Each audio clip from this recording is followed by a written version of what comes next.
Hello friends, welcome back to my channel. I came back after a long time with a very interesting topic, Android app component. In this video, we will cover the Android component briefly, and in my upcoming video, we will go internal implementation of all each four component one by one. We'll see in the next slide. The four major component is activity, service, content provider, and broadcast receiver. These three are not necessary to implement, but whenever we are creating the application, we need to create one activity at least with multiple fragment. We can start with this. So we'll start with the activity, and here is the list of the feature which belongs to the activity. You can see user interaction with UI, maintain lifecycle event, whatever user is doing with the application is the activity. It maintains the lifecycle event like on create, on start, on resume, on pause. Everything will be maintained by the activity. According to our need, we can override the method, and the activity holds the view. We have a radio button, we have a spinner item, drop down, we have text view, edit text. Everything is holds by the activity. I'll give the brief introduction in my next video how internally activity is working to hold the view, and activity can use to send the data to server. So basically, let us take the example of COVID-19 tracker app. You want to see the current situation of Bangalore. What you will do? You will take the app. You will open the app, and you will select the Bangalore in the city drop down, and there you what you need to do, you just need to select UI will send the data to server that I want the details of Bangalore, and what server will do, server will come back with the result and it will show on the UI. So basically it's a two-way communication. And then we have activity can use the attaching the fragment. So if you have one activity, you can attach multiple fragment over there. It's a trending now. So we have one activity, and we can have multiple of fragments, and in one application you can build on the behavior of this, and the user can give the input and get the desired output. It's the same like COVID-19 tracker application. And the last one is activity can be used to display images, playing video, showing the data. Anything you want can do with the activity. Now the next slide is service. Service we are using for long running background operation.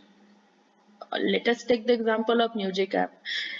You want to listen some music, you just need to play the music, and at the same time you want to do some other stuff, like you want to do some chatting with your friends on WhatsApp. You can do the chat, but in the background your music will never stop, it's running.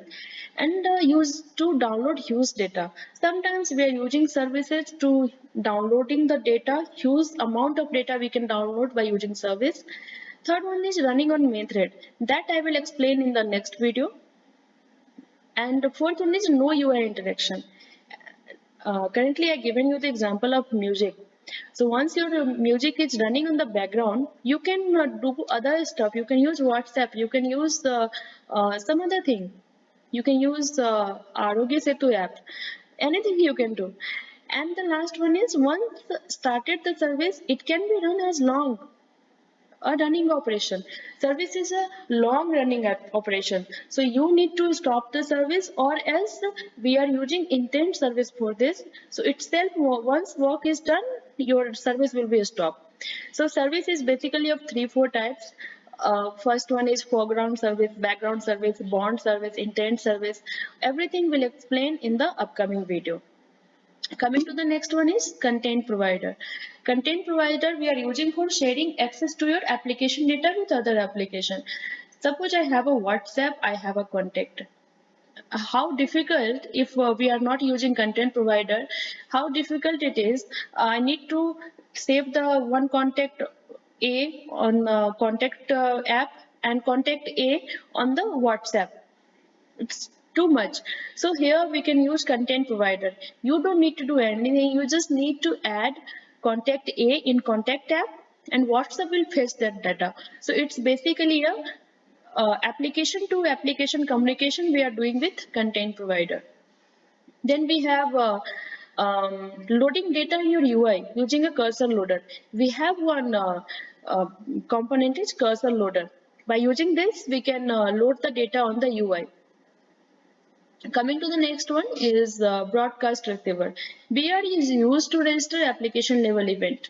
Sub event which is based on the OS, like alarm triggered, or some battery level of check, that we can use by using the broadcast receiver. We need to register this in our application, and it will be basically of two type. We have local broadcast receiver, we have global broadcast receiver, that I'll explain in the next video. And second one is all registered receivers for an event are notified by the Android runtime once this event happens. So it always be notified on the runtime. The triggering time of broadcast receiver is 10 seconds. That also I'll cover in the next upcoming video. Now come to the last one. This is the scene of all the component which need to be registered under manifest. We have one major file in Android application is manifest.xml. There we have to, if we are using service, content provider, broadcast receiver, or activity, that we need to register under manifest, or else it will not work.